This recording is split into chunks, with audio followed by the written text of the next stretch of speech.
Abang, betul ke lawan ni abang nak suruh saya lawan ni? Tak hina sangat ke kami ni, bang? Bukan tak hina. This is your level. Bang, jadi pun abang dah cakap suara yang bagus dah keluar kan? Kita orang ni tak bagus mana? Kami ni weapon terakhir. Aku ni cakap dah Datuk Aram MS. Suara kau orang memang tak sedap.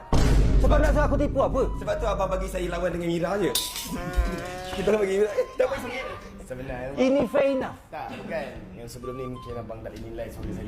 Tapi kali ni kalau setakat kali ni dah memang dah tahu, memang tahu macam tu je. Okey, baik. Nura akan mulakan dulu.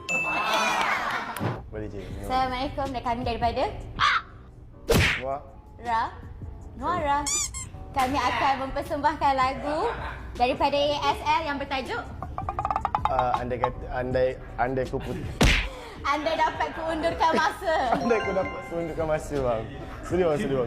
Okey, Nuara. Andai dapat kuundurkan masa. Haish. Itulah, kadang-kadang memang yang ini dah cari. Tapi akhirnya kau pergi tanpa berkata. Yang ini memang saya nak daripada dulu. Tapi sekarang ni saya akan menjaga dia. Tapi kenapa kau tak pilih aku kan? Sebabkan kau ke? Berhenti lakukan